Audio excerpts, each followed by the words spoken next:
Madame, Monsieur, bonsoir. Je suis heureuse de vous retrouver à nouveau pour votre rendez-vous hebdomadaire d'analyse sur Al24 News Réal Politique.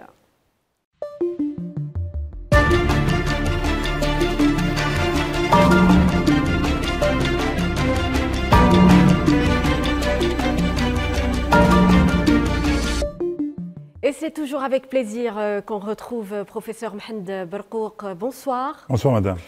Ce soir, nous allons évoquer un thème primordial. Il s'agit de la sécurité régionale dans le monde arabe, plus que jamais confronté à de multiples menaces et crises. Dans un premier temps, professeur, peut-on définir donc ces menaces et ces crises auxquelles est confronté le monde arabe? Absolument, juste à lire les documents du sommet arabe, à la fois la déclaration et les décisions, on pourrait identifier un certain nombre de menaces. La première menace est essentiellement à la complexification de la crise en Palestine et c'est retombé sur la sécurité régionale, notamment par rapport aux différentes stratégies portées par l'antisioniste en ce qui concerne la question palestinienne, mais aussi des menaces contre les pays voisins, mais aussi par rapport aussi à ses capacités nucléaires. Deuxième point, c'est par rapport aux crises actuelles que vit un certain nombre de pays arabes, 3 pays en crise internationalisée, donc la Libye, la Syrie et le Yémen, d'autres pays en situation de fragilité très avancée, le Liban, on a vu la Tunisie, le Soudan, l'Irak, Djibouti, avec sa crise avec un pays voisin l'Érythrée, mais aussi la Somalie qui est confrontée à une multitude de problèmes. Ces menaces aussi sont de nature hybride, à savoir le terrorisme, les crimes liés à l'espace, au cyberespace, d'autres aussi aux différentes capacités de projection d'influence, de puissance d'acteurs régionaux, mais aussi à des schémas internationaux de projection de puissance, soit américains, soit chinois, soit russes ou autres. Alors, la gestion de ces crises a toujours été, ces dernières années, été au centre des préoccupations des dirigeants arabes. Professeur, qu'est-ce qui a été fait jusqu'à présent pour contrer ces menaces? En parlant de crise, malheureusement, il faut dépasser la logique de gestion, mais il faut essayer de trouver des solutions dans un cadre multilatéral arabe qui est la Ligue arabe. La Ligue arabe qui, malheureusement, n'a pas beaucoup fait par rapport aux crises actuelles. Il a été à l'origine de l'internationalisation de la crise libyenne par la décision du Conseil des ministres de transférer la question libyenne au Conseil de sécurité le 12 mars 2011 plutôt, avec une décision sous le chapitre 7 du Conseil de sécurité en 1973 qui a permis à l'Occident de mener des attaques et même un schéma de déstabilisation du pays. On a vu en 2013 le sommet 2013 qui a aussi internationalisé la crise en Syrie, en excluant l'État syrien du sommet, mais aussi en essayant de donner une légitimité à la coalition des factions syriennes, mais aussi en décidant d'armer l'armée syrienne libre, ce qui a créé une internationalisation de la crise. D'ailleurs, un rapport du Conseil de sécurité datant du mois de mai 2015 avait souligné la participation de 30 000 combattants étrangers venus de plus de 100 pays, ce qui veut dire que c'est la première crise à caractère international depuis 1936, la crise en Espagne. On en a vu aussi par rapport au Yémen, le rôle du sommet de 2015 qui a demandé la création d'une armée arabe justement à des fins d'ingérence. Aujourd'hui, les 3 crises que ces pays vivent sont liées à des décisions irrationnelles de cette même ligue. Aujourd'hui, il faut dépasser la logique de la gestion à une logique de prévention. D'ailleurs, on a vu la proposition de M. le Président de la République par rapport aux mesures préventives, donc un comité des sages, mais aussi des instruments de résolution des conflits, solution arabe au conflit arabe. Alors, entre-temps, il y a eu le sommet arabe d'Alger. Ces aspects ont sans doute été évoqués par les dirigeants arabes. Établir une nouvelle approche de sécurité régionale. Quelles étaient justement les principales propositions faites à court, à moyen et à long terme durant ce sommet? En l'absence d'échéance, sauf pour le cas de la Palestine. On a vu la validation de la déclaration d'Alger du 13 octobre 2022 signée par les 14 sections palestiniennes, qui a comme objectif la démocratisation des instances palestiniennes, à la fois le Conseil national palestinien de l'OLP, organisation centrale de l'OLP, et le Conseil législatif, Parlement, et la présidence par des élections qui ne devaient pas dépasser le mois d'octobre prochain, échéance. Mais par rapport aux autres problèmes, malheureusement, il n'y a pas vraiment un calendrier qui a été adopté.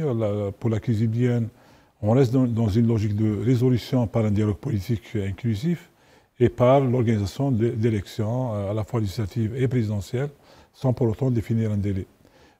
C'est logique parce qu'aujourd'hui, la première des choses, c'est arriver à converger les efforts, mais aussi à converger les positions des partis en conflit en Libye, ce qui n'est pas chose facile, et arriver aussi à créer les conditions pour un désengagement des forces étrangères, des milices, des mercenaires, et aussi ces compagnies privées de militaires sécuritaires, et surtout un désengagement réel des puissances régionales étrangères dans ce pays. En Libye, on trouve aujourd'hui des pays occidentaux, les États-Unis, la France, mais aussi la Russie, mais aussi la Turquie, 4 pays arabes qui sont aussi dans ce conflit, notamment l'Égypte, les Émirats, l'Arabie saoudite et le Qatar. Donc il faut qu'il y ait des engagements déjà de ces pays arabes à prendre en compte ce besoin politique de laisser les Libyens trouver le chemin du dialogue et des solutions interlibyennes.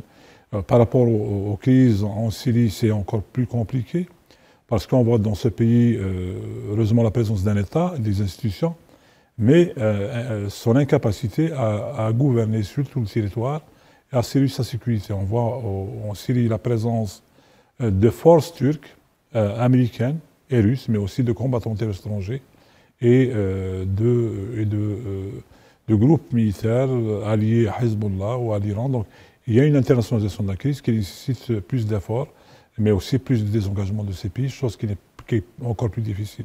Au Yémen, on voit aussi ce conflit par procuration au Yémen, des puissances régionales du Golfe et de l'Iran, mais aussi incapacité à trouver un dialogue capable de générer des solutions convergentes pour les parties en conflit. Dans ces 3 crises qui ne sont pas identiques, mais qui sont porteuses de menaces pour ces pays, pour les pays de leur région, il faut qu'il y ait plus d'ingénuité dans l'ingénierie de solutions. Pour la Libye, ce qu'on pourrait peut-être essayer, on ne l'a pas encore essayé, c'est l'inclusion de la Ligue arabe dans des schémas complexes de résolution du conflit.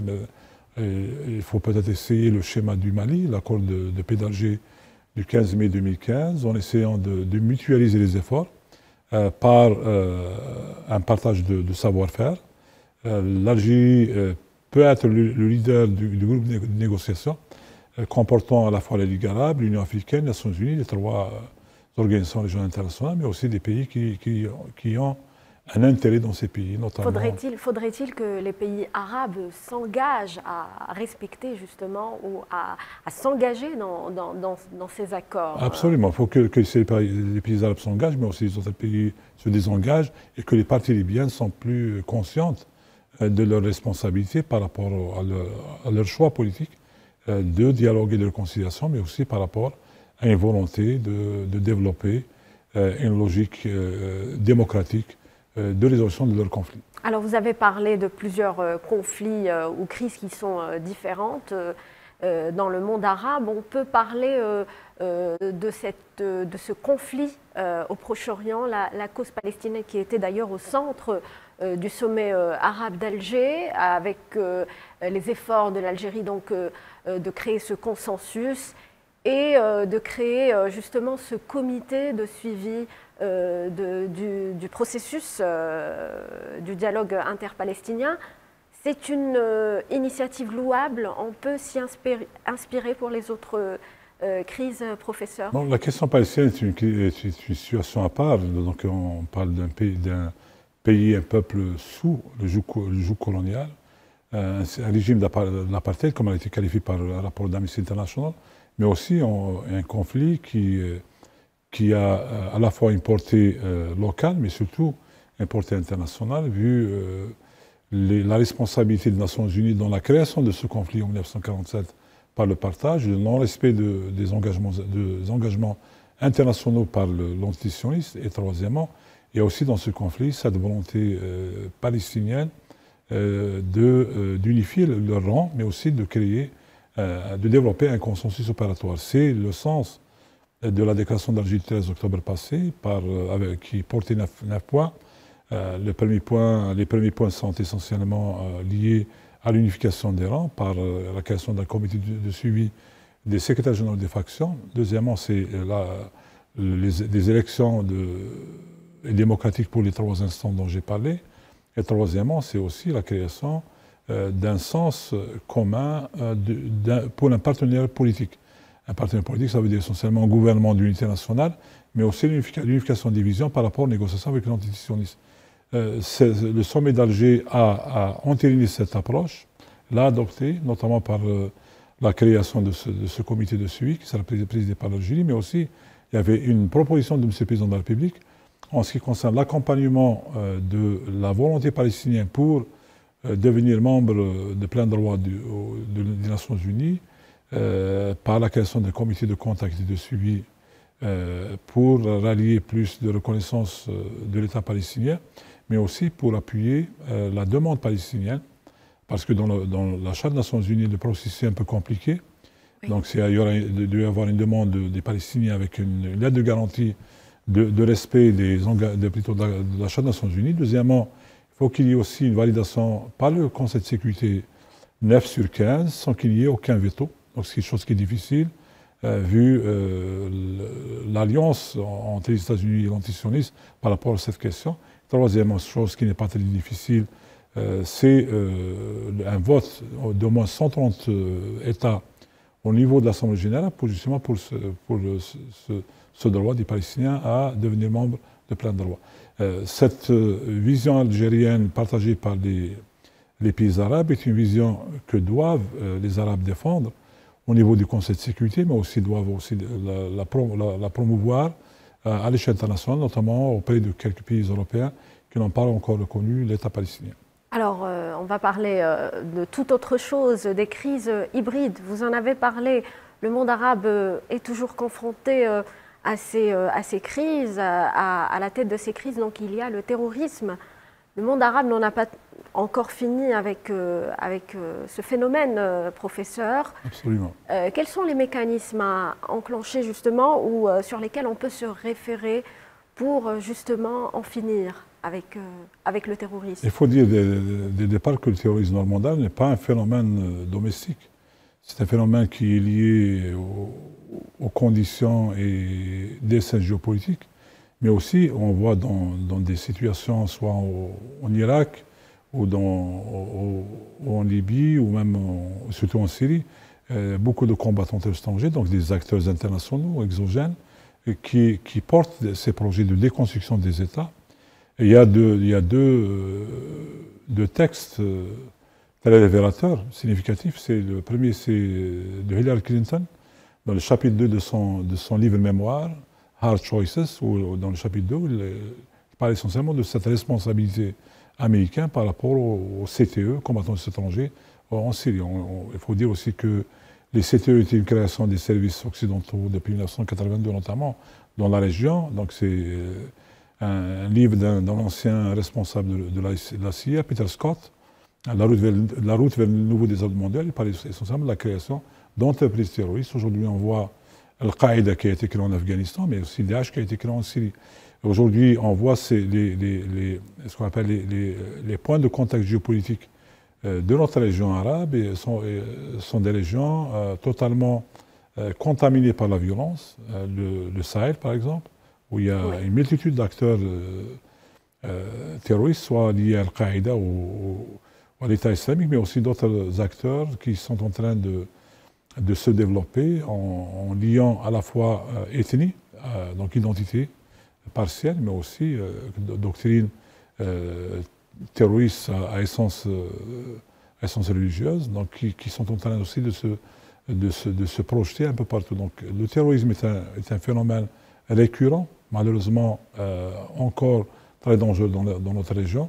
On a vu les pays arabes développer un certain nombre d'arsenaux juridiques, notamment cet accord régional de lutte et prévention contre le terrorisme, qui est de 1998, revu en 2008, mais aussi un certain nombre de cadres de coordination, notamment entre les ministres des Affaires de l'intérieur des pays arabes, qui siègent d'une manière très périodique pour développer des décisions convergentes, adaptées aux situations. Il y a aussi aujourd'hui, malheureusement, aussi l'utilisation de l'espace, du cyberespace, par ces groupes, non pas seulement pour la propagande, mais aussi pour le recrutement et même pour la préparation opérationnelle. On a vu un certain nombre de pays prendre conscience, notamment après l'adoption en 2014 de la résolution 2178 du Conseil de sécurité, 24 septembre 2014, qui a été un modèle référentiel adopté par tous les pays du monde, y compris notre pays, qui a revu en 2016 l'article 87 bis de 1 à 10, en rajoutant deux autres alinéas, notamment le point 11, sur l'utilisation justement de cet espace à des fins d'exploitation terroriste. Et c'est là où la mise en place d'une nouvelle approche de coopération ou une nouvelle approche de coopération régionale, sécuritaire, trouve tout son sens, professeur Absolument, absolument. Aujourd'hui, on est dans un monde où il y a beaucoup d'instruments multilatéraux de coopération. Quand on parle en Afrique, on parle de l'Afripol par exemple, mais aussi on parle de l'architecture de la paix et de la sécurité en Afrique. 10 pays arabes sont membres de l'Union africaine. On retrouve aussi un certain nombre d'instruments de lutte et de prévention contre le terrorisme, l'extrémisme, violent extrémisme, donc, y compris par un certain nombre de réflexions produites par le CAR, le Centre africain d'études de recherche sur le terrorisme, qui est à Alger.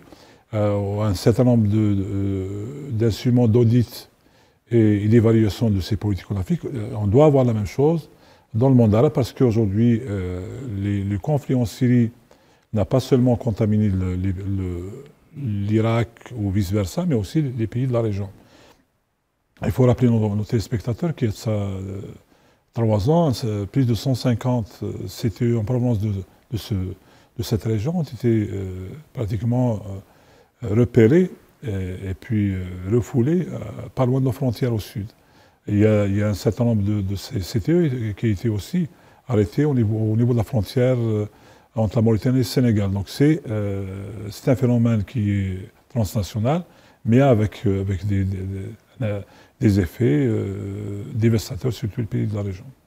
Alors cela nous amène à parler d'un dossier sur lequel l'Algérie est très engagée. Il s'agit donc de cet accord de la non-prolifération des armes, professeur Mohamed Barkouk. On va parler justement de cette zone d'exclusion de l'arme nucléaire, un accord qui concerne le monde arabe également, le Moyen-Orient? Non, c'est parce que le TNP, le traité de non-prolifération nucléaire de 1969, est un traité qui engage tous les signataires. On voit dans notre région un pays ou une entité qui a non pas seulement des ambitions, mais il a un arsenal nucléaire. Israël, qui possède entre 90 et 300 ogives nucléaires.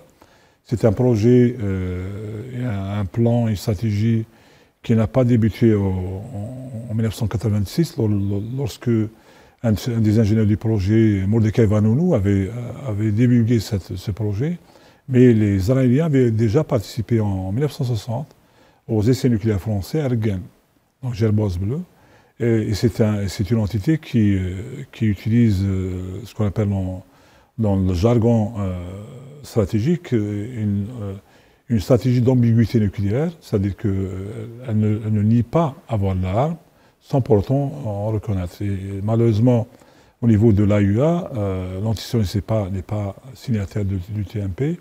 Il y a 17 pays au niveau des commissaires qui rejettent des demandes de pays justement pour des inspections. Aujourd'hui, dans le traité du TNP, il y a 2 articles.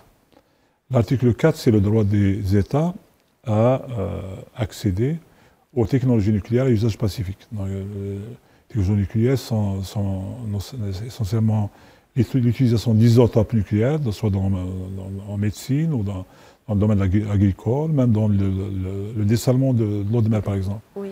Mais c'est le cas de l'Iran, parce que jusqu'à nos jours, il n'y a aucun rapport qui a pratiquement validé l'hypothèse que l'Iran a un projet nucléaire militaire. On parle de ces risques de militarisation, mais sans pour autant arriver à des conclusions définitives. Mais l'article 6 du TNP, c'est la dénucléarisation. Dénucléarisation, ça veut dire que l'arsenal nucléaire israélien doit être démantelé. C'est ce que doit être fait si la logique de la ZEAN, la zone d'exclusion d'armes nucléaires, est retenue. On a une expérience très réussie, c'est la zone d'exclusion en armes nucléaires en Afrique, qui est pratiquement une zone référence, basée sur le traité de Pelindaba.